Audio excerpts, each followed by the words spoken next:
Lights, camera, Rolling. action.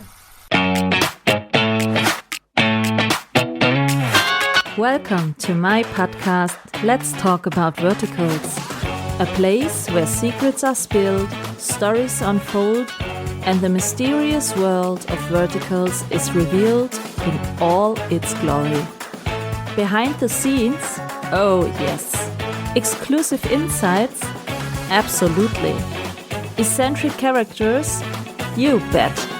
So pull up a chair, pour yourself something suspiciously strong, and prepare for a conversation you didn't know you needed. So welcome to the podcast Let's Talk About Verticals. And now, let's talk.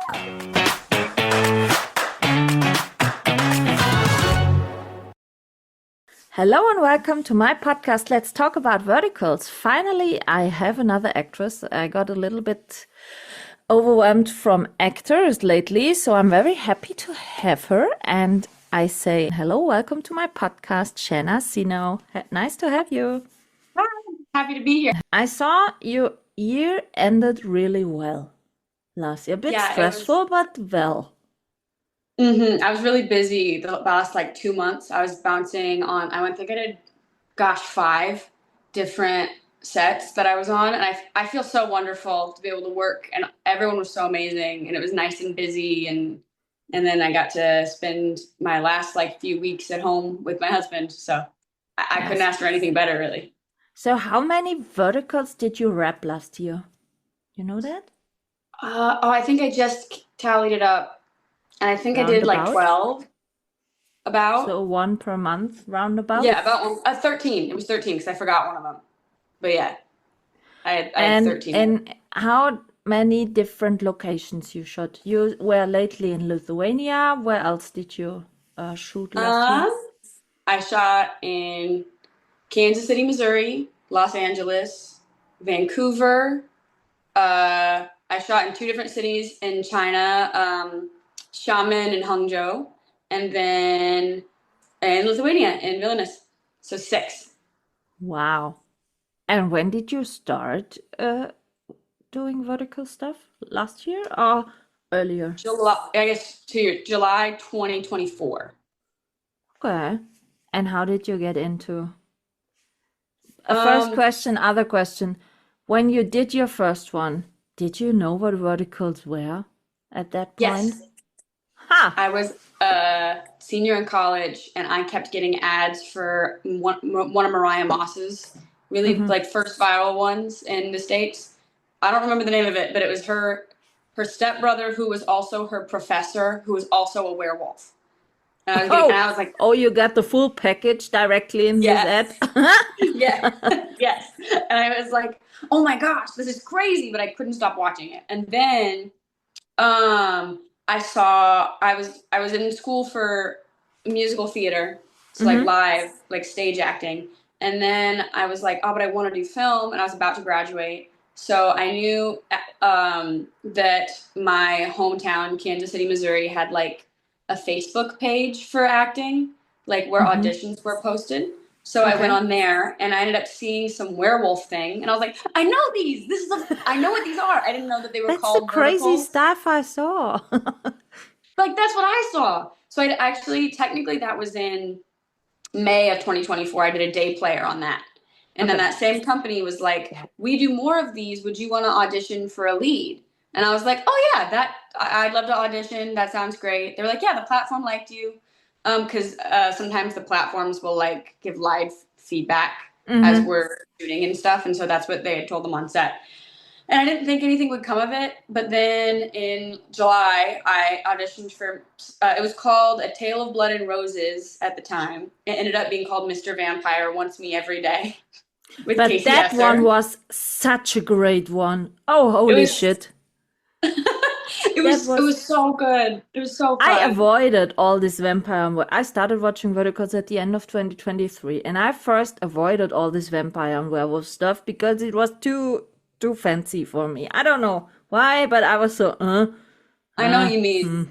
So I liked That one I think worked because we had a lot of practical effects. It wasn't as much of like the magic. Like we had a little bit, but it was really like we did the teeth and the blood and our AD on that set, Hunter, is a big like horror movie guy, so he was super into like doing all the stuff for real.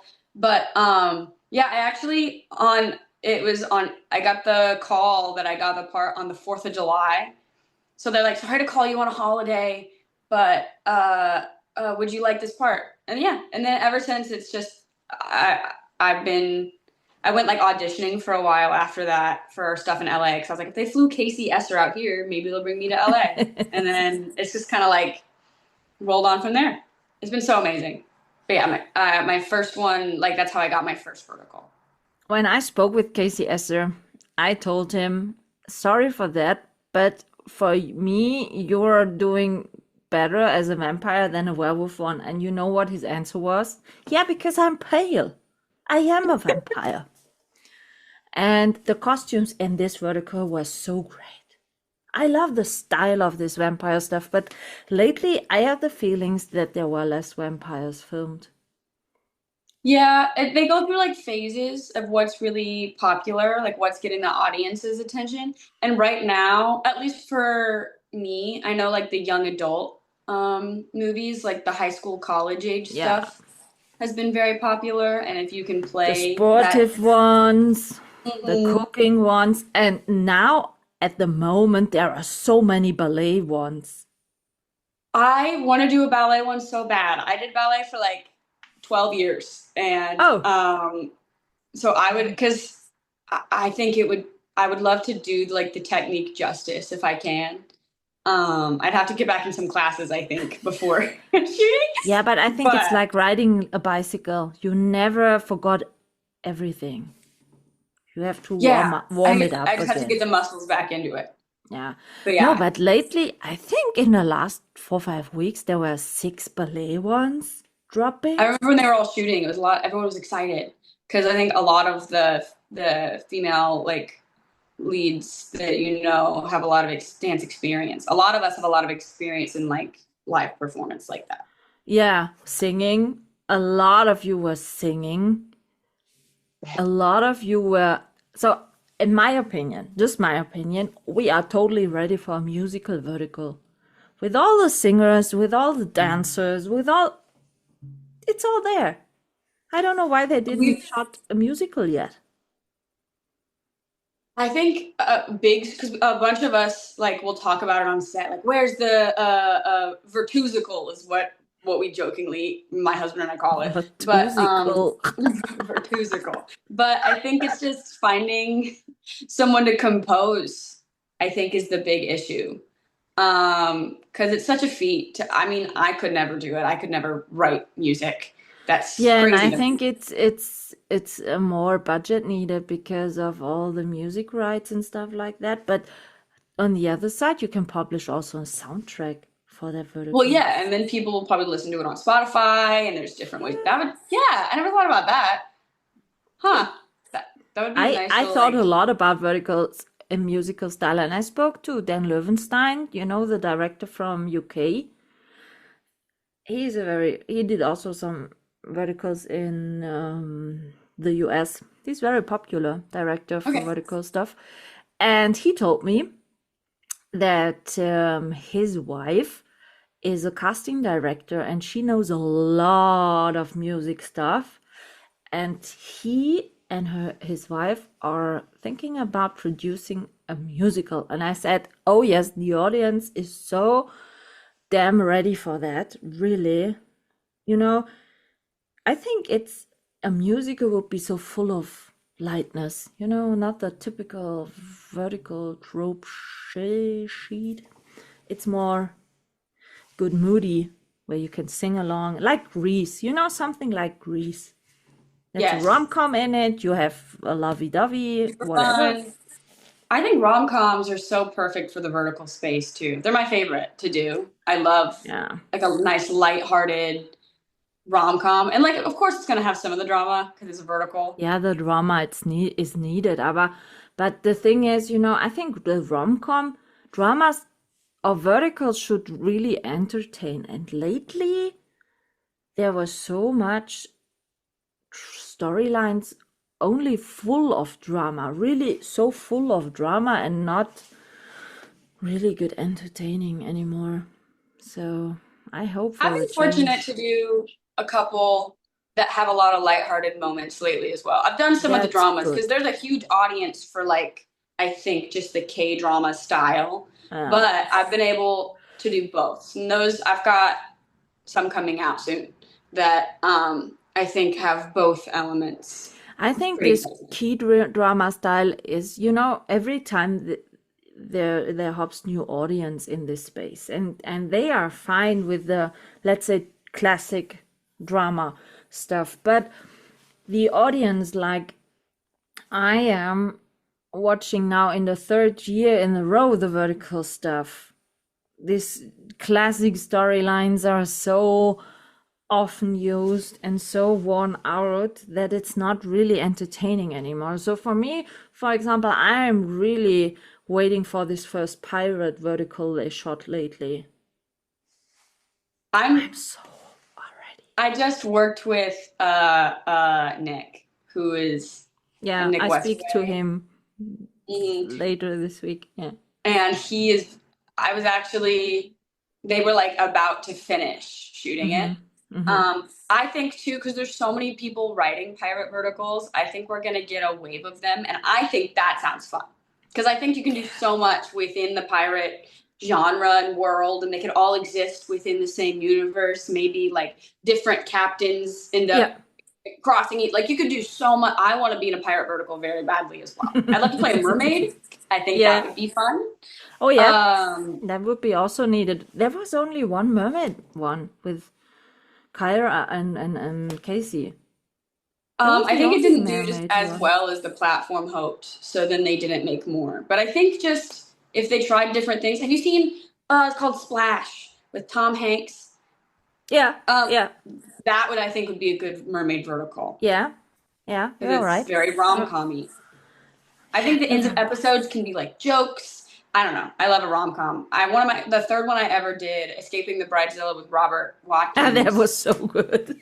That one was a true rom-com, and it was so funny and so fun to shoot. And we were able to like play with the beats and the comedic timing, and I felt like Reese Witherspoon for some reason. Like that was kind of how I felt playing that character. I had to laugh so hard, always wearing the helmet. And then it got to a point where Rob was like asking our director Mauricio, and he's like, "Can I take it off?" And Mauricio was like, "No, it's funny if you sleep in it. It's funny if you leave it on." And he was like, "Okay." And it was. Everyone remembers the heart attack. So I saw this one and I said, "Really? Keeping the helmet? Okay. Why not?" Yeah, but this type of storylines were so rare. I spoke with Molly Anderson, for example, and she told me that she shot. It's now a few months ago. She got a script and was booked for a shooting really rom-com-y. And on set, the client came and said, we need more drama. And in the end, 80% of this rom-com-y lightness was declined. I've been on one that I did. It still was pretty rom-com-y, but some of the jokes got cut in the final like editing because I watched it, and some of like my favorite moments because I think it was just like they wanted it to feel more dramatic at certain times. Like it still felt like a rom-com, but then also it wasn't as heavily like hit, I think, as the original. My life, my real life is dramatic enough. I need a bit more. Oh, I would love to see comedy. I like it like a nice mix. Adam Chisnell in it, and like a parody of making verticals or whatever. Something like satirical, almost like. Yes. Shooting a parody about making a vertical. You know what I mean? You're having a parody, and then someone is saying, "I want to slap you now." "Well, you want to slap me now?" "I don't know. I have to."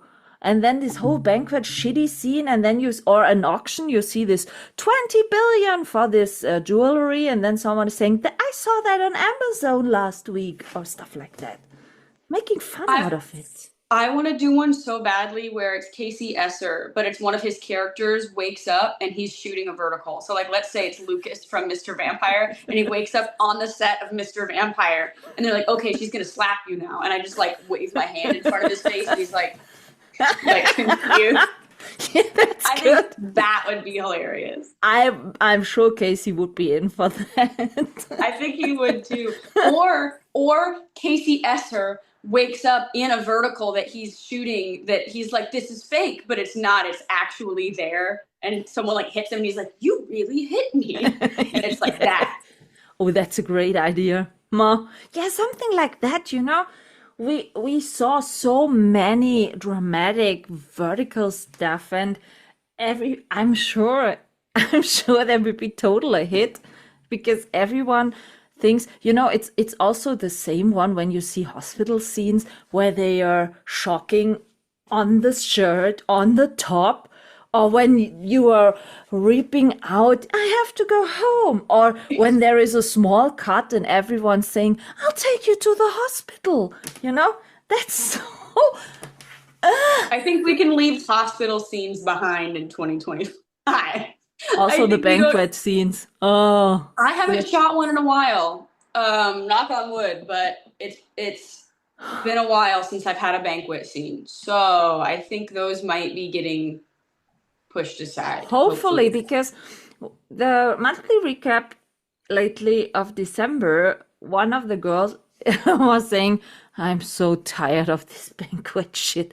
And we are always thinking about you as an actress standing there in high heels for 60 episodes at exactly the same point without any tough. moving. They can be really fun. They can be very tough. And it just depends on what the content is of the scene. But yeah, I will say with the because I did a high school one, and the banquet scene of that was like the classroom. And Okay. and but it wasn't as long. It's like they're shifting other scenes to be like those big group scenes, and now we're seeing, I think, more like weddings and auctions and classrooms, and they're trying to I think break it up instead of having one 8-page long 16 episode long banquet. Hey, 16 is less. I saw just a so-called Christmas vertical. It wasn't even a Christmas vertical. There was only a title in the Christmas vertical. Of one of them was wearing a Christmas sweater. That was the Christmas stuff in it. Oh, That was a banquet scene straight from episode 8 till episode 49. The whole vertical was only a banquet scene, and the classic question, is it really him or is he a fraud? That was the whole vertical stuff. that trope is tough. Especially like when you have several scenes that are the exact same fight, but just phrased slightly different. It's hard to remember your lines because you're rephrasing the same fight. It's a fun challenge to be able to make them different, I think. Yeah. But I would love to see, because it's different. You can have that fight, and then it can also be different fights, I think, on top of that, instead of like the same, is he lying or is he a billionaire 6 times? Come on. I'm always asking myself, why doesn't he show his ID? And the question could be solved in 2 minutes. Or like, why doesn't she just believe? Like, why is she being? I don't think anyone is that ignorant. I like of the truth. I feel like after you've been told the truth 6 times, you'd be like, oh, okay, yeah. And then someone is really? Yeah, really? I'm not sure. Maybe. You know, all the people in this banquet scene, first they are all on her side, and then they are all on his side, and then. Oh. Really? You know, that would be great on the pirate one. There is no banquet scene possible on a ship, hopefully. Yeah, you're just on the ship. Yeah. There's not enough space to do a banquet scene. Hopefully. Well, and you can do like big group scenes that aren't banquets. There's so many events in life. 2 ships? There's so many events in life that aren't a banquet. Yes. Yeah, true. I think everyone's been pretty open about how banquet scenes I think have become a little outdated in the vertical space, So despite their short-lived life currently. yeah. So you are an actress. When I recorded with Casey, I asked Casey how many verticals he did and how many verticals he proposed. His answer was 51 verticals, 49 he proposed, and in these 2 ones he didn't propose, the audience got upset why he didn't propose. So you are a female one. How often did you get a propose in your verticals?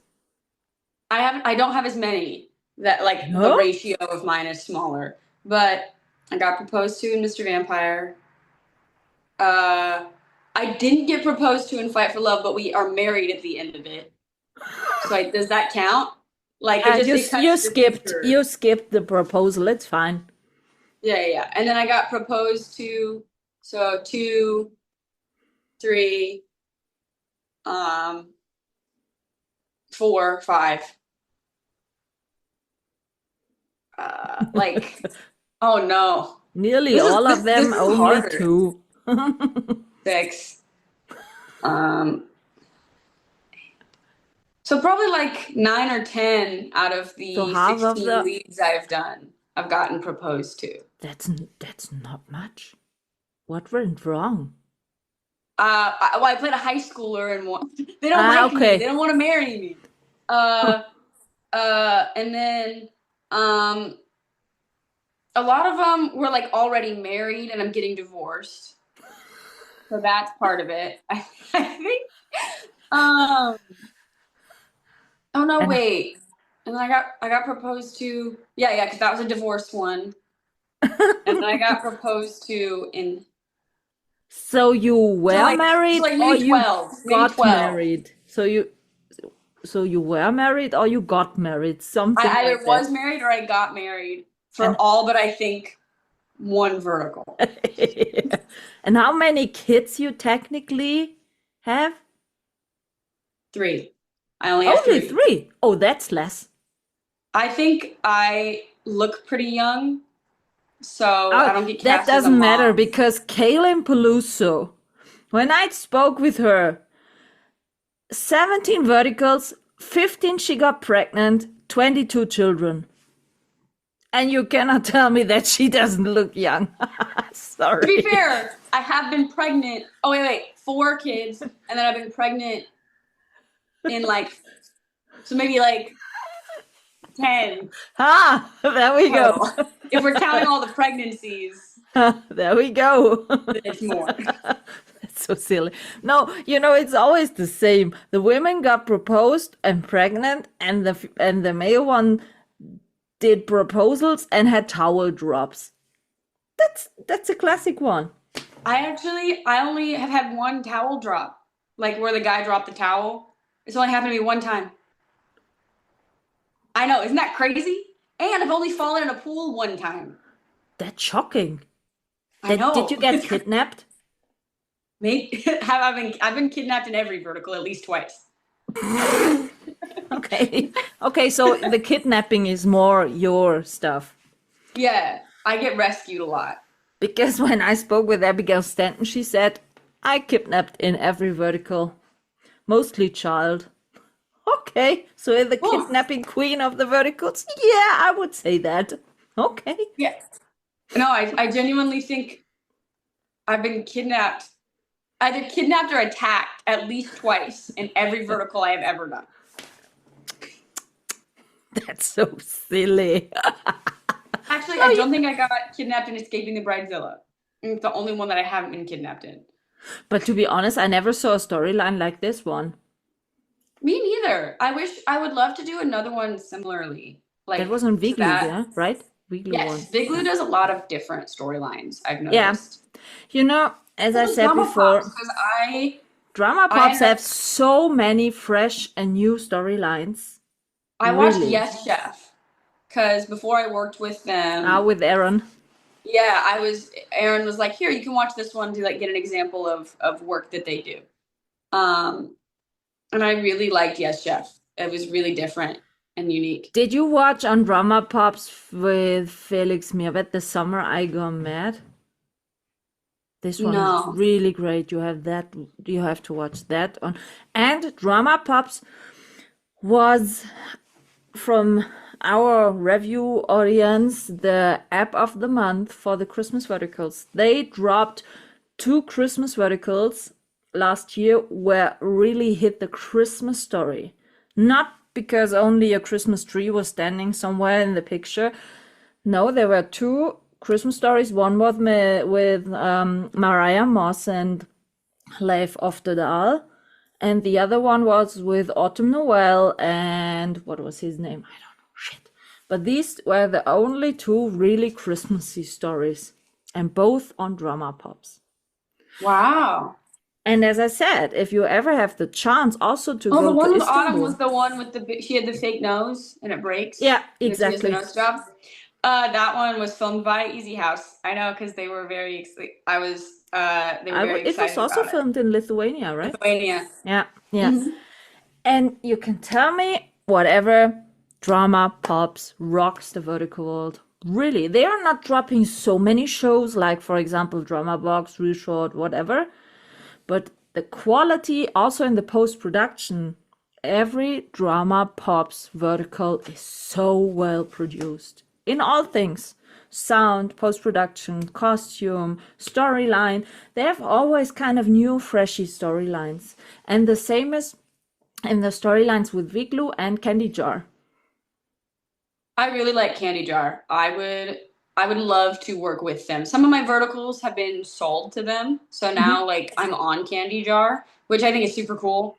But not produced with Candy Jar. But not produced with Candy Jar. So I would really love to be able to work with them someday because I think their stuff is done very beautifully. Yeah, Candy Jar is actually the only app with a lot of shows, more than one part. Part 1, part 2, part 3, sometimes part 4. They have multiple parts. That makes sense because some of their shows are pretty short. And I know the fans are like, "This was so short," and then the next part will come out. That makes sense. I kind of like that.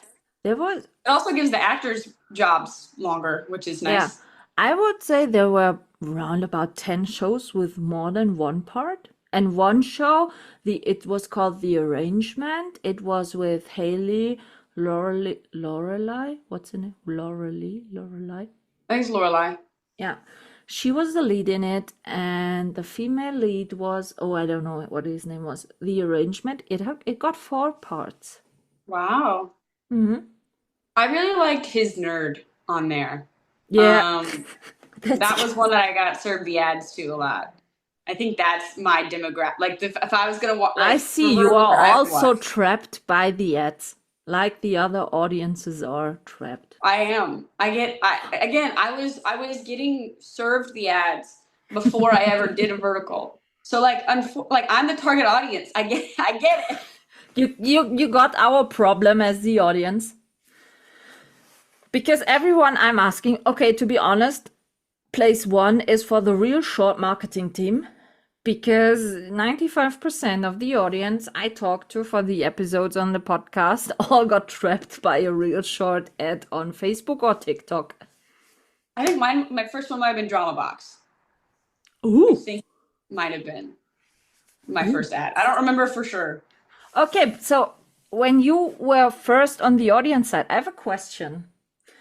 How did you watch it? Did you watch it with ads to get the coins to watch it for free, or weren't you patient enough to watch all these ads and to unlock the episodes day by day, or did you only watch a few episodes until you hit the paywall and stopped, or did you get weak and got a membership? I didn't know that the apps were a thing. So I was just like frantically searching for it on TikTok, looking for the rest of it, couldn't find it. So I just watched it up until the paywall, and then I would watch like blocks like past the paywall that other people had illegally put onto TikTok. Yeah. And I got the whole like from that. I didn't even know that they were connected to apps until I did my first one. So it was just me like okay, finding them on TikTok. And then, but because I know that, it makes sense. If you ever look at the comments, because I'll sometimes get like I like to repost the ads for my own on my own TikTok page Mm-hmm. because like I don't post content, Yeah. but I don't know. I'm proud of what I do. And so I'll look at the comments and people will be like, where to watch this, where to find it, name of movie, and even though the content is like in the ad, Huh. plenty of other people also miss it somehow. Yeah. So Yeah. Yeah, it's kind of weird. And now we have the big problem that there were lately so many platforms that you don't mhm. know where to watch because I've so many new shows dropped per week. I mostly worked with a lot of the platforms that I've at least heard of before, but I know there's a ton that I haven't even heard of. Like I had one that I did just get released on Kalos TV, and that was one I was unfamiliar with until recently. Okay, now I'm asking you, what do you think? How many platforms there are lately? I had someone tell me a couple months ago that it was like 300, and I No, think not so much. Not so not so much. Okay, cool. So maybe 50. No, I have already 54 on my smartphone. So, no. Wow. So, and now you can imagine, right at the moment, it feels like every new show drops on a new platform. And the shitty thing is, if you want to watch only this show, you have to purchase a membership or stuff like that. And a weekly membership is round about 20 euros to watch. So we just need to find a way to kind of change the setup of it. But you don't want the yeah. You know, Huh. I'm sure that the smaller platforms will be reduced in the next year because they cannot survive against this whole big platforms. I think so.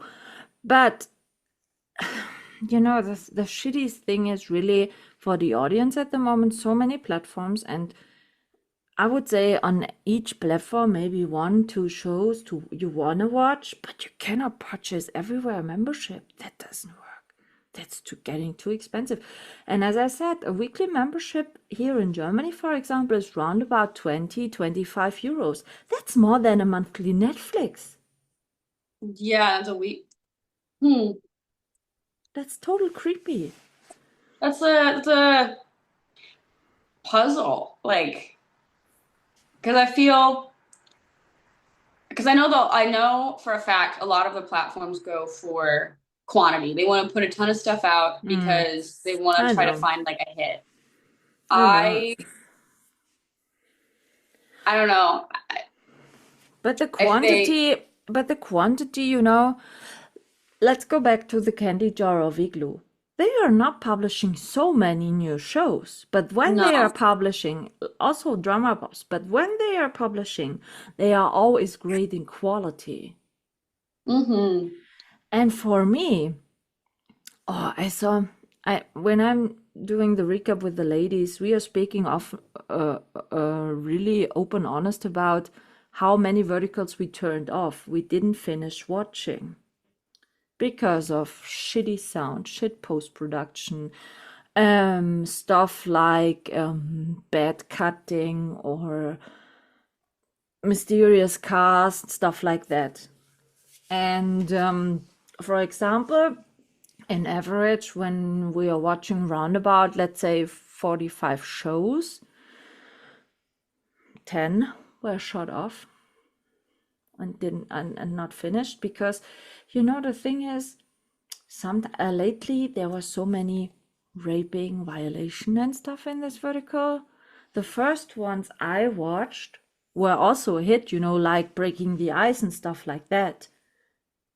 They weren't so full of violence and drama stuff, and they hit also. So in my opinion, it's not needed in that huge amount.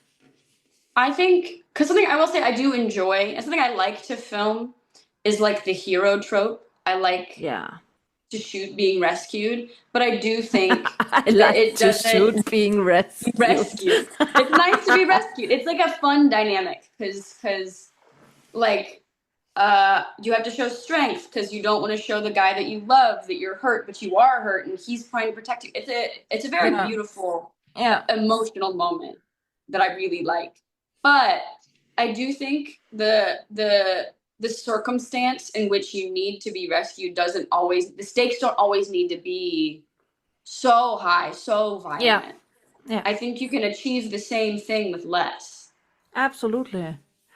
And when you said you like to being rescued, don't you want to play a woman more powerful and more I do. self-confident? I've gotten to do a couple like that. I would love to do more. Because my second one I ever did, Fight for Love, that one, it was like we were protecting each other, and I Yeah. really liked that dynamic. So like a team Um, in the partnership. yeah, so like he physically protected me, but like my character, Delaney Monroe, was a lawyer who was Mm-hmm. trying to like prove him innocent. Mm-hmm. So like I'm protecting him from the law and from the police. And there's this, I've talked about it before, but it's this scene, it's one of my favorite we shot in the whole thing, because we're going into the police station and I get this box of like evidence. Mm-hmm. And I'm like, hand it over. And I've got like my two like 6'4" tall boys behind me, and I'm like, give me the box. And then I take it from them, and I'm like talking, and I'm like, literally every man in the room is at least 6'2", and I'm like, you'll be hearing from us. And I leave. But So like you I felt got to very be strong. the powerful one in this Yeah. room of men who are just like this much taller than me, all of them. And I think it showed a lot of emotional strength, which I really, really enjoyed. Yeah. And I don't know if I've gotten to do one quite like that since. Like I've gotten to play like strong single mothers Yeah, and that's stuff like fine. that. That's fine, but mostly when you see married couple, the husband is always so dominant and she is so weak, or she has so many issues and problems that she get to hooked up and pregnant to survive because then she could move in with him. Yeah. I think we're seeing, fortunately, just from talking with other people shooting, some more and more storylines with stronger females. There's Hopefully. of course always going to be, Yeah, the the and I Cinderella think I story. I know. and I think having both can be good, but I think Yeah. it's good that we're seeing more and more of like this stronger, because some of my new ones coming out, I think, Mm. will represent a stronger woman in that sense. For me, it would With be already fine if they are equal in the partnership, you know? Yeah, That would be also totally fine. I would love to see, like, honestly, I've said this quite a bit. I really want to fight somebody. I want to physically be strong, and I want to beat someone up in You want to do vertical. a I want boxing to, one or what? A yes, sportive boxing? something I think who sporty, was it? boxing. I think Nicole Maddox was it who did Yeah, a her and boxing Luna one? Nova did one on Viglu like that, Yeah. because that was shot in Kansas City. That was shot in my hometown. Ah, okay. They've done Yeah, she did a boxing one. Yeah. 916. All the ones I've seen them do, all the ones I've done with them, have all had such high quality. They did Mr. Vampire Wants Me Every Day. They did My Beloved True Gentleman, my 1920s vertical. Mm-hmm. They did Swipe Right. They did that one. They did Vampire in the Alpha's Den with Cayman Cardiff, and Cayman did the vampire one? he was a werewolf. And then Ah, I'm blanking on her name. We're good friends, and I just can't think of it right now. Aaron Orcutt was the vampire, and mm-hmm. they did like a Ah, okay, vampire okay. and a werewolf. Mm-hmm. Yeah, But a lot of those were also on Viglu. So I mean, yeah. that You see? stands to your point that they do a lot of. They just do different. I think it's because the platform is originally based in Korea. They aren't, because a lot of the things you see, like a lot of the apps that come out with the more like traditional, which I don't know if that's a fair word to use because they're so new, vertical. I think they are Chinese for the most part. And So they just fit the same like mold. I think on the other side, Candy Jar, and I think it's Viglu, the storylines are mostly based on books. I didn't know that about Viglu. I knew Candy Jar because they have a like a fanfic reading app that I do have on my phone. Called it's with their original name, like Galatea or something, which I Yeah, haven't it read was a ton on it, but Galatea. it's nice to have on a plane. Yeah. I recently saw that if you were visiting Candy Jar's website on the infos, it's based in Germany. Yeah, I did know that. They have a new base now in Los Angeles as well, Yeah. but it's based in Germany. That one, Yeah, and so I my don't drama, understand it's why we aren't shooting here, actually. We have a platform, but not shooting. Hello. well, hopefully we'll see more because then I mean they're shooting quite a few in Europe now with Yeah. because Candy Jar, My Drama, and Drama Pops are the three that I know of that are based in Europe. Ah, Um, I spoke to Danny Farber, and he told me that Good Short lately shot the first one also in Istanbul with oh him as a wow, director. Yeah, he I was would love to go in visit him. Europe for shooting for Drama Pops, and he had kind of contract with Good Short, and Good Short said, "Yeah, we need you. You have to shoot one." And he said, "Yeah, listen, I'm in Europe over actually," and he offered them, "Do you want to shoot this one in Europe?" And yeah, so he shot lately the first one. Yeah, lately it was in, I think it was October last year. He shot the first one for Good Short in Europe also. Yeah, Oh wow. yeah. I haven't worked with Good Short yet. I've heard a lot of wonderful because Rob is a friend of mine and he's told me like, yeah, they're really great for me. So I hope I get to work with them soon. I haven't seen a ton of their content. Um, I saw a few. It was not bad, to be honest. I But think they do some different stuff. I've definitely yeah, seen some plot lines from them that are newer. That you might have seen them like a movie, but like new to the vertical space. yeah. I just love when I get to do new stuff. Maybe I you like have a chance to shoot with Drama Pops in Istanbul when you shot lately for them in Lithuania. Who knows? that would be nice. Who Because knows? everyone I spoke to who shot in Istanbul was so in love with Istanbul. I loved Lithuania. I love Lithuania so much. I hope I get to go back because it was just so So, beautiful. when you think about all the different shooting locations, what were different between them in the work on a vertical? Um, a big thing I've noticed actually is depending on where you're shooting, you get different like wardrobe because of the weather. So then Mm, they come out at different times because the platforms like to time when you come like when it comes out with like what season it looks like it is based on like okay. the states. So Mm, like so for example, when I shot in Vietnam, I shot there in November and December. But because we were in Vietnam, it was like 90 degrees outside. So the vertical didn't come out until the spring because we were in like shorts the whole time. Ah, okay. Same with both of the ones I did there didn't come out until the spring because it just looked warm. So they were like, and I even talked to the platform. They're like, yeah, we just want to wait until it looks warmer. And also like the wardrobe was more, it felt like more Americanized. Whereas like a lot of the ones we shoot in Los Angeles, because a lot of the platforms are Chinese, it feels like they're going based off of that specific like style. Like if you notice the styles of clothing, it's very important on set. Like actually they spend a lot of time looking at what we're wearing and making sure specifically the women are like they look stylish and they look nice and they look good. It's the vertical Hmm. perfect. I've heard some costumers call it that they like you're always in perfect pajama sets and little robes and all of the things. So you're living this kind of like idealized soap opera life. Hmm. Um so that's a big difference. And then like when I shot uh in Canada, we were like in sweaters the whole time because it was so cold. Um uh and that one hasn't come out yet, so I'm interested to see if they try to like base it around it being like cooler out. I don't know. That's the big thing I noticed is like the weather changes the wardrobe and that changes when it gets released. Okay. So I have a question for you. I spoke for the podcast also to an intimacy coordinator. Are there intimacy coordinators also on Chinese sets and the other ones? Do they have that kind of, let's say, crew members like they are having over in LA? I didn't have any intimacy coordinators in China. I've talked to some other people who also didn't.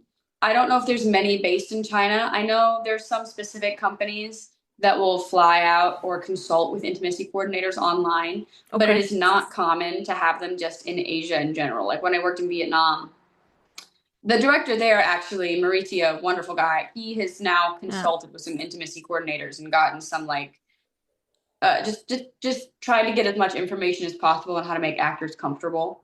Yeah. But it's intimacy coordinators are so new as Yeah. well in terms of the industry because filming has been around for gosh, feels like forever. And the first one was in like 2013, 2017. It was like pretty recent. And even then, like being certified, like truly certified as an intimacy coordinator is pretty rare as well. So like if you are certified, you get work pretty good around LA because they want like the certified intimacy coordinators on these sets because the intimacy is so intimidating. Uh, but I think that's a big reason why they don't have them there is because they've never needed them before. Mm. And I think because that's also a struggle. That was a struggle in LA, and I think the Me Too movement changed a lot of that in trying to get advocacy on sets. Is it more comfortable if an intimacy coordinator is on set? Yes. And it depends on sometimes intimacy coordinators do more and sometimes they do less. It just depends on who you're working with and your comfortability. So Mm-hmm. like uh you've seen my work. I tend to be more comfortable doing spicier scenes. And that's a personal thing. Not everyone is like that. And like Yeah. sometimes you'll work with an actor who both of you want things really like planned out, very specific. Every single beat is talked through. Every noise is like, okay, here you're gonna make this sound, and then sometimes you're given like beats you need to hit. Okay, you're gonna kiss here, and then when you kiss, it's gonna move you to the bed, and then if you and that particular actor are comfortable and familiar and comfortable with each other's boundaries, you can find like beats within the moment yourself instead of it Yeah. being so planned out. But it just depends on everybody's comfortability because Yeah. there's anywhere from 10 to 12 people watching you, so that's already uncomfortable in and of itself. Yeah. And sometimes they like to put them like early on in shooting, and with verticals because it's such a short Yeah. Amount like of time time. Yeah. period, Yeah. chemistry can be hard, even if like you immediately click. Comfortability, I think, is a big part of chemistry. Mm-hmm. So like, okay, for example, Me and My Bad Student, I shot that with Jake Lively, wonderful guy. He and I immediately like hit it off. But like our biggest intimacy scene, which is this intimacy scene on a motorcycle where we're like Mm-hmm. kissing and he puts me up on the motorcycle and kisses like thighs and things. That was our last day, which was very fortunate because it's like it was Yeah. Okay. outdoors. It was the most uncomfortable situation it could have been, but we within the shooting period had gotten to know each other very well and were able to work together with the intimacy coordinator and with the director for Mm-hmm. things that we felt comfortable doing instead of just being told like what to do. So it just depends um but it makes everything more comfortable because it's just someone there. Like even if like I'm like the actor and the actress feel more comfortable talking about it like amongst each other, and then the IC is there. They're just there to because they know each person's boundaries. Yeah. So like if someone suggests something that's outside of the other person's boundaries, but the other person doesn't want to say they're uncomfortable, then the IC can just be like, oh, what? That doesn't fit the scene. Like they can just, Yeah. it Yeah. just makes it to where you have a third party who knows how you actually feel, and you don't have to rely on yourself all the time, which for me can be hard. I'm pretty good at saying no, but like if you're put in an uncomfortable situation, it can be tough. And so having someone there who like is always able to just know how I feel Yeah. and my opinions on things and can just say no is so great. Yeah. I believe that. What would be a role that would really challenge you in a vertical?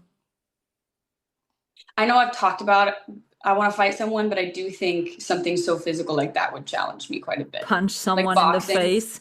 punching. Like if I was to play a boxer, just because I I work out, I think I'm a strong lady. I am I have no experience, not none. I don't have an experience with actual fighting. I've never actually fought somebody.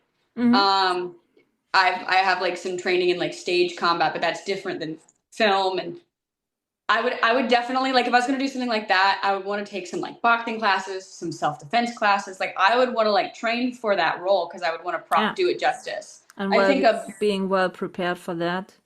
yes, and I would want to look the right kind of strong. Like I would want to look muscular the way I'm meant to. So I think that would be a good challenge. Yeah, I think it's sometimes a problem. As I said, lately there were so many cooking verticals and sportive verticals. And for example, I talked to Hunter Cole.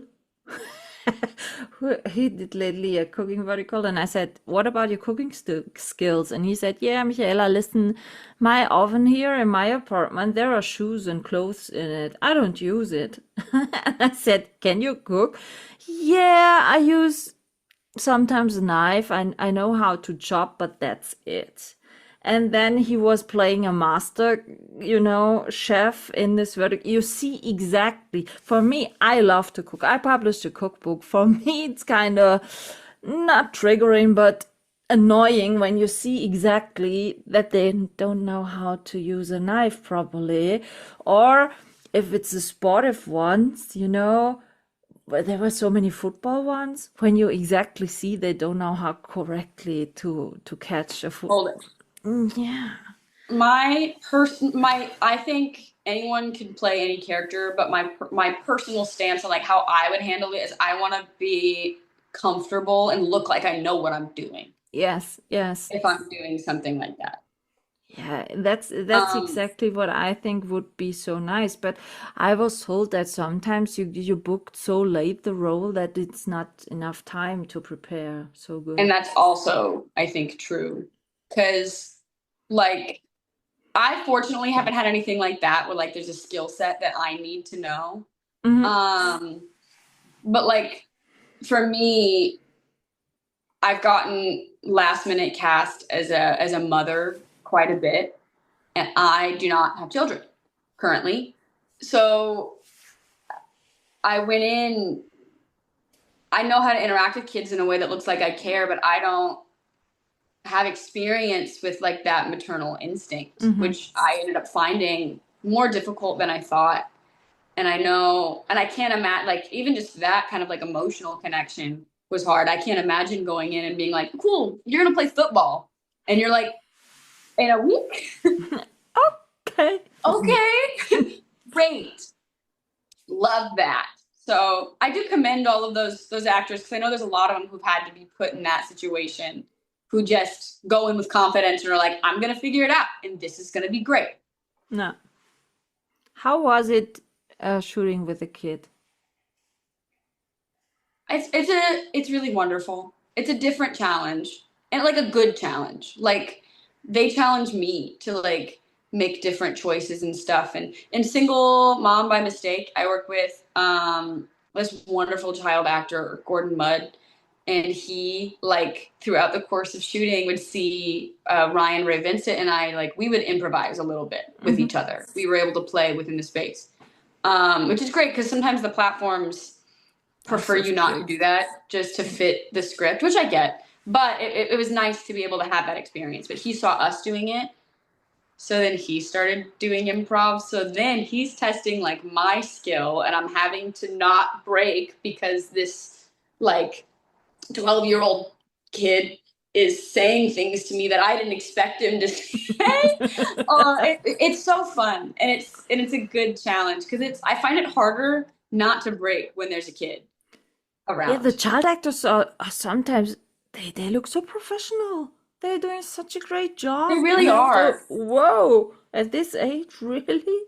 Every child actor I've worked with has been so professional. It's so impressive. When, I couldn't have done that at their age. yeah, when I thought, what did you at that age? Not seriously, something like that. No, So, I've worked with a 7-year-old and Gordon, I believe, was 12. mhm. River and Gordon, and both of them, they were professional in different ways. Because being younger, River, obviously he still wanted to play. So he'd go run around, get his energy out, and come back on set. Be ready to do his lines. And then he'd go run around and get his energy out, and then come back on set and be ready to do his stuff. And then Gordon would sit there and he'd just talk to us and ask us questions, and he'd want to run his lines. And it was just different kinds of like how they handled it.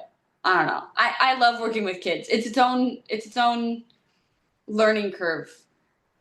Just because their brains work differently. Yeah. They're so much more creative. Yeah, they have more fantasy, you know. Mm-hmm. I have 3 godchildren at the age of 7, 10, and 14. They have so much fantasy. Holy shit. I was You're just coming sometimes, up with new ideas all the time. It's amazing. yeah. You know, one of my dogs died last year in October, and the second godchild of mine came lately to me. My other dog who died was named Elvis, and he stand in front of me and said, "Listen, Auntie, Elvis is doing well." And I said, "What?" "Yeah, Elvis is doing well. I saw him." And I said, Where did you see him?" "Yeah." And he got a new, what's the English word, to watch the stars. Telescope? Yeah, a telescope. And he said, and he got one last year for Christmas. And he said, "Yeah, I watched with the telescope to the stars. I saw him." And he was sitting next to Uncle Ziggy. That was one of my uncles who died a few months earlier in a car accident. He said, "They are both doing fine. They have fun together. They are watching each other. I thought I should tell you that so that you are not stressing out about him." And then he went away. And I was so, okay, Wow. fine. If his imagination tells him right there somewhere in the stars, my dog is sitting on a star with my uncle, I'm fine with that. But he was so serious, you know what I mean? That it was so, yeah, I have to tell you that he's doing good. Okay, thank you for that. So beautiful. I love that. This fantasy, really crazy. Last question before I want to do a 5-question quickie with you. What's important for you on set to feel comfortable? Do you have any type of, I spoke to some actors, some of them have the type of routines before they are going on set, special kind of music in the car, or every time they work out before they're going on set to be more refreshed or stuff like that. Hunter Cole, for example, told me that he has this sugar candies he always needs on set, that he's fine. So what's your feeling comfortable move for a shooting day? I go get a coffee on my drive, on my way to set. Every day on my way to set. And I like to sit in the makeup chair with it, and then I put on a playlist. For a while, they were just like kind of basic, just playlists of any music. And then lately, after I saw that Luna Serenova, she's a friend of mine, we work together in Kansas City. She makes playlists based off of like the characters in her shows. And I was like, I want to try that. So I started doing that, and it helps me get in to like the right headspace. So I put that on. So I have like specific playlists labeled different titles and stuff now. But something I recently noticed and I figured out is that for some reason, every show that I do, I have a different coffee order. And I usually stick to that same coffee order for the whole production. Okay. And I don't know why, but it's like whatever I crave. So like Mr. Vampire, I always had a vanilla sweet cream cold brew. It was like every day from Starbucks. Okay. And then when I was on My Beloved True Gentleman, I had a iced cinnamon roll latte. When I was on, and it was like every day with oat milk specifically. And then me and My Bad Student was just a plain hot oat milk latte every day. It changes, and I don't know why, and I don't do it on purpose, but it's just like I guess it's usually like whatever I have the first day. And then it's like, okay, this is what's going to put me in the headspace, I think, is what it turns into. And then I like crave it. And I'm like, yes, this is what I want. Yeah, but that's good. I think a bit of regular and moody to getting the day. You know, I think when you, let's say you have 7 shooting days, Is it easy for you when you get home to switch out of the character and be the private For one me or personally, it is. Because I think I had like theater training and background. okay. You're taught to flip in and out pretty quick because you run the shows for so long Mm-hmm. with theater. Um, so like I don't personally like go method or go into the character. Like I like to take emotions that I have and just kind of shift them in the scene. So like something I like to do is I like to really bond with whoever my co-star is and become really good friends with them. Mm-hmm. And then that and like friendship chemistry for me, I can in the scene shift that into like the kind of chemistry it needs to be. Okay, that's good. That's fine. But I know some people struggle to like Yeah, it's they hard. cannot get out of the role for this whole week, for example. Yeah, and I could totally see that happening because it's so intense. I actually have the opposite problem is like I have to work really hard to find the character for day one because when I was doing them early on, it was almost like I couldn't find her or whoever she was until like day 2 or 3, until I Okay. like already had a day of shooting. And I think it's because I'm used to having like rehearsals before we Mhm. perform, but with filming, you don't get that. You're already performing. Mm. So like I almost had the opposite problem of like finding who the character is. So that's kind of been my journey lately is trying to find the character before I get on set. Are you successful? I think so. I think I don't know. I haven't had an issue with it, like feeling like the scenes aren't the same person in a long time. I still do feel like in my head I'm like, okay, so this is who the character is. And then after the first day, I don't have to remind myself. Like Okay. Haley, she was really geeky and really nerdy, and me and my bad student. And so like on the first day, be like, okay, so like maybe I adjust my glasses here or something. I had to think about those things. And then by like day 3 or 4, I'm not thinking about them anymore. It's just Yes. ticks of the character. So you got the costume and the character. You put on your character lately. Yes. And then I take it off at the end of the day and I go home.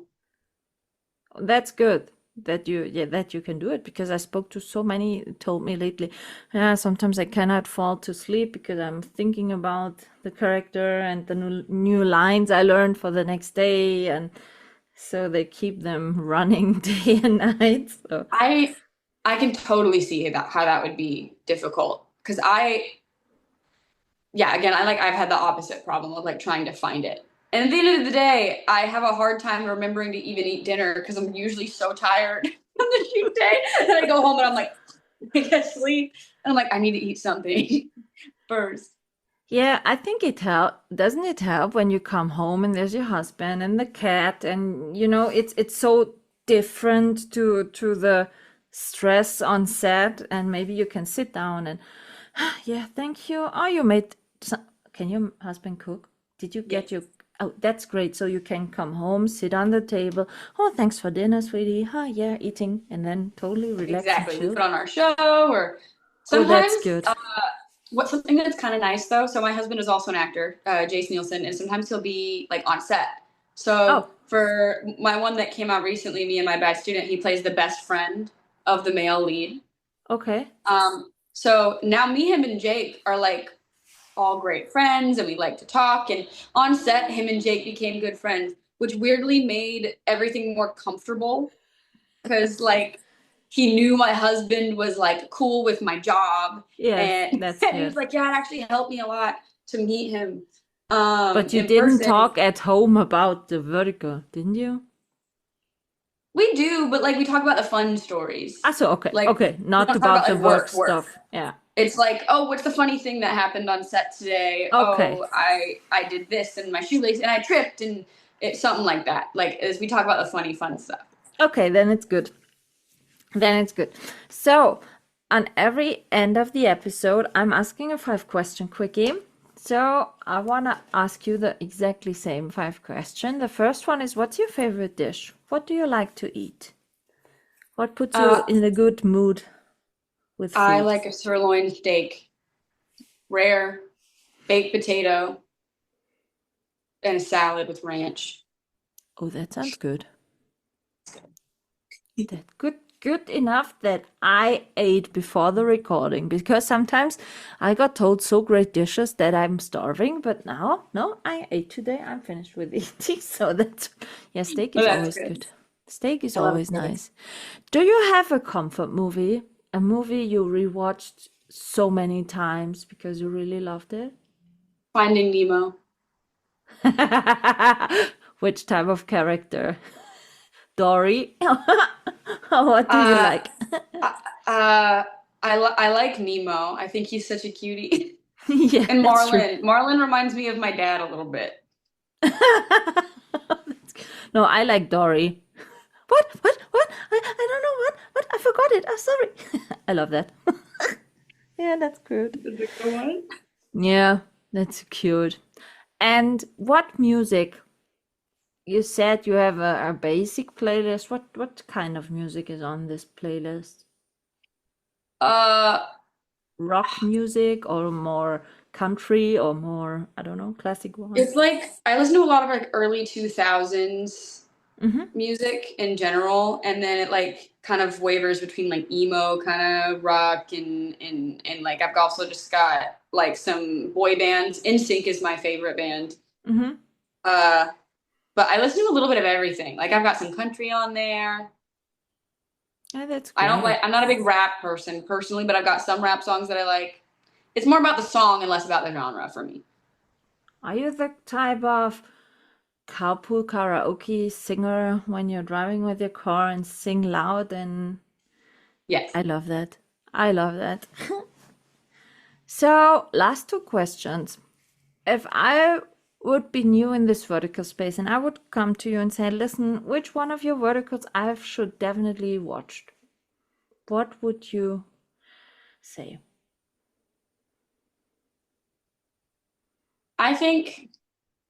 I think I would say Fight for Love. That was the first one of mine that felt so different from the original vertical trope, and I think it shows what verticals can be. Which platform was it? Do you know that? That one's on Viglu. Also on Wicklow. Okay. Okay. And last question. We spoke earlier a bit about it. What genre you want to see more on you in this vertical space in 2026? What are you We hoping did. for? I want to see more rom-coms. I think we have some. I think the vertical space lends to it so well. Like all the ones I've done, the fans love them. The episode breaks feel less forced. I also just like comedy. I like being able to like make fun choices on set and do fun things and be that Yeah. character. Yeah, that's as I said, I would love to see comedy ones. You know, we had 3 years of drama in the vertical drama, so a bit more funny parts would be so great. And you know what? I want to see a Western one with the old Western, with the I saloon would stuff and the burlesque ladies and I would love stuff that. with horses, maybe. I don't know. That would In be a so saloon and the duels and a sheriff one. There were raping makes totally sense, because but the there you time can for also have a love story and the violence would make sense.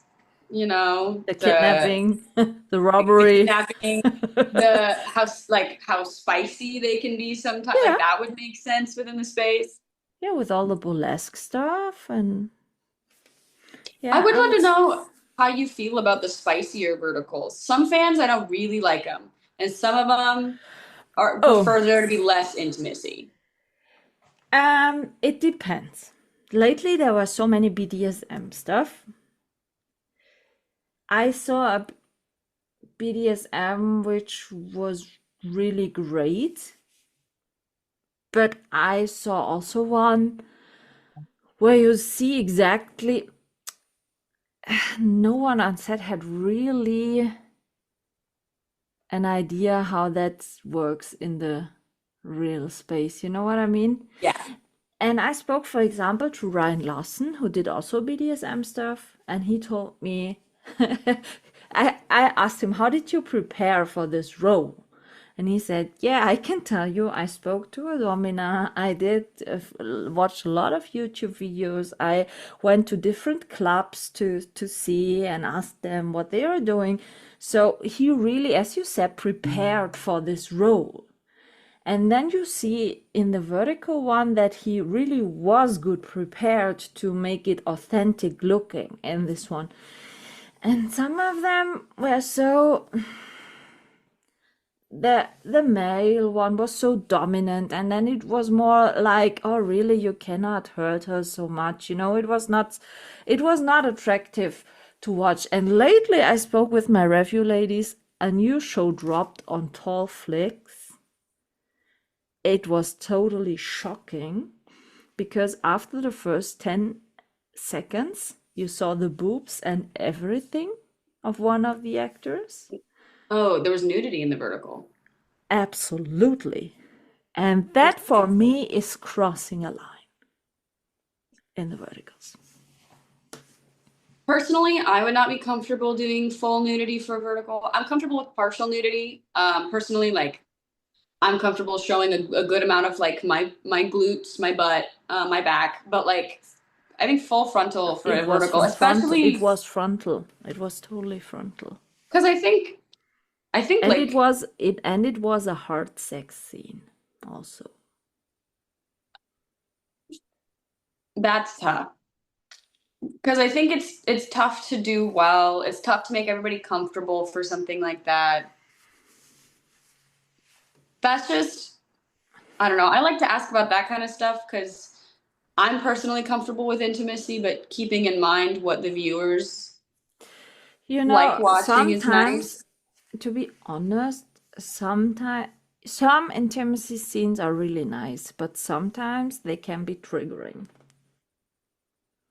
That is something I fight against. Is I want it always to feel consensual and romantic because these are romance novels brought to life. Exactly. Like Jake Lyman and I talked about it on a different interview we did, but we actually in Bad Student worked really hard to make all of those intimacy scenes look like everyone was an enthusiastic participant, that it was always very romantic and sweet, not like then it's fine. But face. if it looks like raping and stuff like that, you know what I mean? Don't underestimate how, as I said before, there are a lot of women, the target group.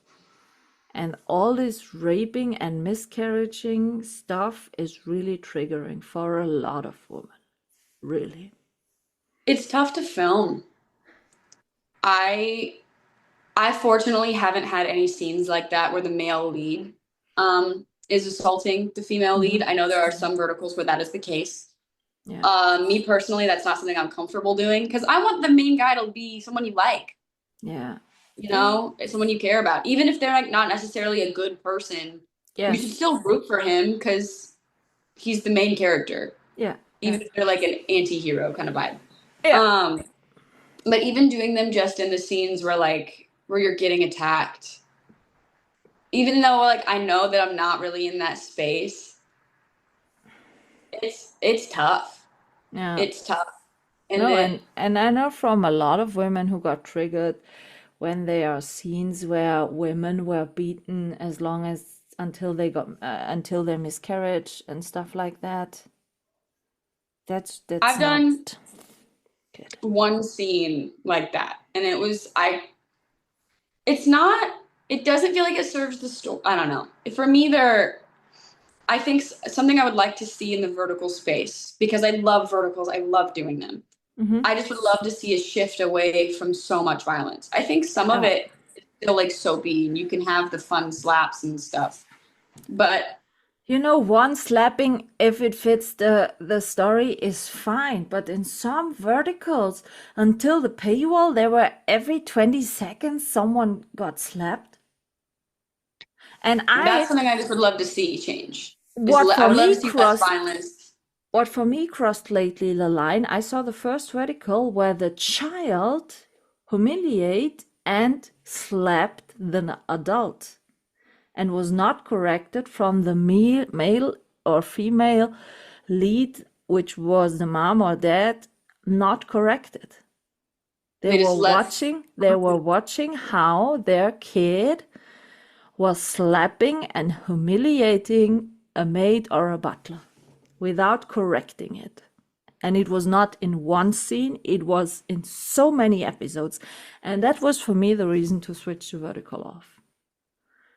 Because for me, it's so hard to imagine that they were expecting from it, okay, it's acting, but it's a child who plays this. And if a child at that age, no. I hope that was the last one I saw where the child are starting to slapping and humiliating. The harshest dialogue on this vertical came from the child. The kids have so much dialogue in these. I haven't seen any like that where the kid is violent, but I know that they exist. Holy moly. For me, I was totally shocked. I was so, what the heck? Now the child are slapping the adults? What's wrong now? Well, it's good that you're turning off the verticals that have things like that because the platforms notice. They notice when people stop watching. Yeah, and the thing That's is, like part of I'm their always data. talking open, honest with my review ladies about that. You know, for my opinion, sometimes there is too much sugar coating. You don't get a lot of reviews where the people are not. I know from a lot of reviewers that they are only reviewing if it's, let's say they have a scala from 1 till 5. If the vertical is more than 3 stars, they are reviewing it, otherwise not. And for me, in my opinion, it's needed that we also give a kind of feedback of the stuff we didn't like and why we didn't like. Otherwise, there won't be a change or improvement. Yeah, I think the more you make commentary on the content that is inappropriate, is hard to watch, is triggering, I think that's better. And I think so, like at Verticon, that was something Eric Gilmet talked about, was like, shut it off if you don't like watching it, because the platforms, they notice, they look for those clicks, they look for people watching those scenes, like even if your favorite star's in it, even if your favorite actor is in it. A great cast cannot make a shitty story good. Sorry. It like yeah, a big thing for me. And fortunately, I haven't had too many where it was really violent towards my character, unnecessary, but the ones where I have, it just feels like we're just beating down this female lead who's supposed to be like telling your story. Yeah. And I would love to see more storylines where it's more about the romance and less about the violence. Yeah, and lately, last year, the violence took over in the verticals. Really? Yeah. The first verticals I watched, as I said, Breaking the Ice or all the other stuff, there is half of the violence than lately in the verticals. And the shows worked as well, you know? And as I said, that's why I think we need totally fresh storylines. And look at the verticals of drama pops. There are less violence than elsewhere. And they work, you know? Someone cannot tell me, yeah, but it's a story that's the wish of the audience. No, it's not. There are enough smaller platforms who show that it's possible to work with less violence and more good storylines. But I think the problem is actually that not much platforms are willing to take a risk for new storylines. Mm-hmm. So I have a commitment with Kirby Elwood and Robert Palmer Watkins and Danny Farber and a lot of other actors that I will win the lottery here in Europe, round about 100 million. And that I will fly you all over and we will do a 6-part criminal series vertical here in Europe, in Lithuania, Italy, Turkey, Germany, Scotland, and France. That sounds amazing. You're in? I'm in. You got me. Okay. Yeah, so that was the part I said, listen, some criminal cases, mystery, storylines, where the audience can say, oh, I don't know, I think he was him or it was him. Like the CSI storylines. That would fit so well with the audience. And if it's done as a part 1, 2, 3, 4, 6 with total different locations, but the two leads, the detective leads, were always the same, I'm sure that it will work. I'm sure. So we still need I the think money. I'm working on it, but we're with getting there. 100 million, it should be possible to do that. Oh yeah. And Kirby demanded she wants a female lead. Robert demanded the male lead. Okay, I'm fine with that. And Kirby demanded we have to go in every country for 3 weeks. 1 week shooting, 3-4 days preparations, and the rest vacations, and then we can move on. So that all the That would be actors nice. have to stay 6 months over in Europe, and then we can do all the 6 verticals. That would be nice. That's a theory. That's a good theory. I think we could make it work. I'm sure I spoke to so many, and they are all craving for more criminal or more other fantasy stuff. As you said, like Mermaid one, like Elves one, like kind of Lord of the Rings storylines, something like that. Yeah. Something like that would hit so hard, I can tell you. I would love to be a murder mystery detective. I wanna solve crimes. I think it'd be fun. Yeah, I spoke yesterday to Marcus Curtis. He told me he wants to be a murderer. Do you need a murderer? Yeah, always. Okay, I want to be a murderer. I want to be a murderer. Yeah. I think it'd be fun to be a murderer. Have you ever played a villain one? No. Always the love. I did my first one.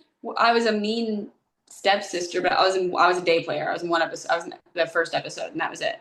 I've never gotten to play like a true villain, and I think I just look too nice.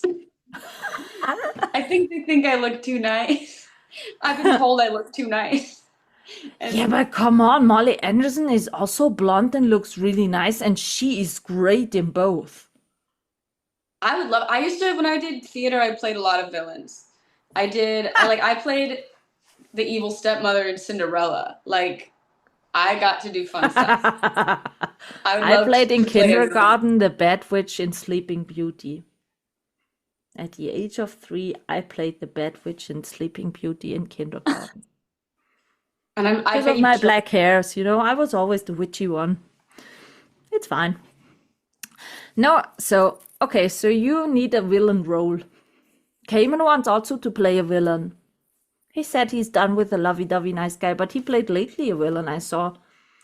They've been doing more like anti-heroes where like the main character is like a bad person. They're kind of villainy, but you root for them. I think that would be fun. Like if you've seen You on Netflix, where the main guy is like stalking the female lead and he ends up like, spoiler alert, but he ends up killing her. Like I think that would be a fun trope. Yeah. Psycho thriller. Where like he's in love with her. He's obsessed with her so much so. Do you know the book The Perfume? No. You have to read that. If you like that, you have to read that book, because there is kind of psychopath who loves the scent of the women and murders. I think that would be a fun, like a dark romance, something where the main guy is like not a CEO. No. I don't always need the CEO billionaire hot stuff. All the criminal cases will be fine without them. I think it's fun to have the original vertical stuff, and I think it'll be fun to have different stuff. That's like my conclusion. Is like I like to do both, but I think I could do with less violence overall. Yeah, and also even if we do a criminal case, and if there's someone gets murdered, it's fine, because in that sense it makes sense. But it's not, the murderer is not needed over 40 episodes to murder every time, or you see all the murdering situation. It would be enough. Maybe you'll find a dead person lying in the forest or whatever. and you have to solve the case, how this person got murdered or stuff like that. That'd be so fun. Okay, I see. I will win this lottery. I'll try to. We're gonna win the lottery in 2026. Yeah, and then Adam Chesner was asking 3 times, was the lottery got good to us? Yeah, because he wants to join also as a fun part. I said, what will you do? And must be there is always a funny part needed. Okay, true. Yeah, he's you always also need comedic relief. Yeah, he told me. And so he's asking from time to time, what does the lottery god say? And I said, nothing till now. When I will send you, I told everyone, when I will send you 2 emojis, the detective emoji and the money back, you know exactly what happened, okay? You know what that means. Yeah, that's a sign. Okay. When you got from me the detective one and the money back, you have to get ready for the criminal case in Europe. Yes. Okay, and then we will meet personally, for sure. Yes, for sure. Thank you so much for your time. It was a pleasure talking to you. Thank you for having me. I had such a lovely time. And I wish you nice roles. And see you as a... Yeah, you can think about being a murderer, being a million one. And then let's hit Europe with criminal cases and make a... Kirby and I called it the $1 million idea. Then we get all rich. Idea. Then we get all I'm rich. wishing lottery wins on you in the new year. That would be so nice. That would be so nice. Oh, I have to go to back. I once was in a TV show where I won money. So I have really? Mm-hmm. That's fun. What TV show? A quiz show. What quiz show? I was in a few quiz shows. I won more than once money in a TV show. What? Yeah. I've never heard about this. I also was invited to some cook shows where I cooked for 2-star chefs and won prize money. I'm just in shock. You're like the coolest person ever. I'm a mystery person. You are a mystery person. No, to be honest, the first TV show I ever did was a cook show. And I had a brain surgery a few years ago. And before that brain surgery, I don't even know how to cook. And after that brain surgery, typical vertical trope, memory losses, cheated from my blah, starting again from the scratch, blah, blah. And then I developed that I like to cook and it doesn't taste so bad. Let's say it that way.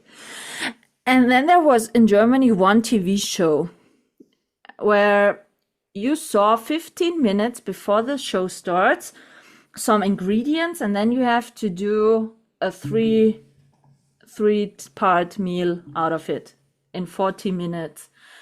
And then there came a 2-star chef and costed blind one. It was you and one other, and you were in a duel, and then he tried without knowing which was from who.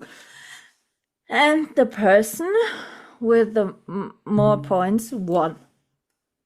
First 1,000 euro, and the second round 2,000 euro, then 4,000 euro, and then 10,000 euro. So cool. And from the first money prize I've ever won in the TV cooking show, I bought my older dog. Aww. Still alive. That's so sweet. And then I was invited to a quiz show. It was different type of questions. It was it was not all about knowledge. It was also some logical things you have to solve, like puzzles in a short time, or like number operations and stuff like that. So a lot with logical thinking and stuff. And the good part was, after my brain surgery, I had to train my brain from the scratch again and did a lot of this exercises. You had a lot of letters and you have to build words out of them and stuff like that. Yeah, and then I won 40,000 euros in that show. But at this time I was divorcing my husband, so I paid the divorce out of the money. That makes sense. And because I moved out, I needed some furniture and stuff like that for the new apartment. But that was the money at the right time, because otherwise I would have to pay for the divorcing and stuff like that. Yeah. And Sounds like then money at the perfect time. at the third quiz show where I won money, I think there was the same show in the US. In the US, it was called the ABC show. Okay. And here in Germany, it was a show where you played all the ABC and you have to every letter different type of cases you have to solve with the letters and stuff like that. It's more about logical combination of words and knowledge and stuff like that. And there I won 5,000 euros. And I'm now living in a house with 1,000 square feet gardens. I bought a chicken coop and 6 chicken out of that money. They're living now in my garden. Oh, that's so wonderful. But that's not. But here is also a quiz show where you can 1 million euros. Maybe I should try it there. You should try for that one. That we can Sounds like you have shoot. some good luck. That we can shoot a pilot one. The first episode. Exactly. Or the European lottery jackpot, that would be nearly 70 till 100 million, that the problem would be solved in one case. Yeah.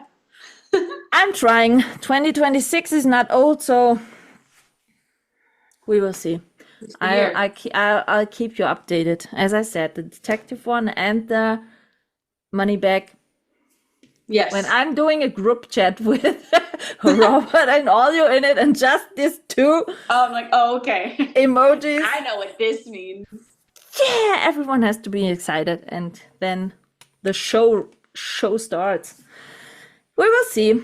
Have a nice and good and successful 2026. And thanks again for your time. It was lovely talking to you. And I say thank you and bye. Thank you. Bye. This is a wrap on this episode, and I hope you tune in again.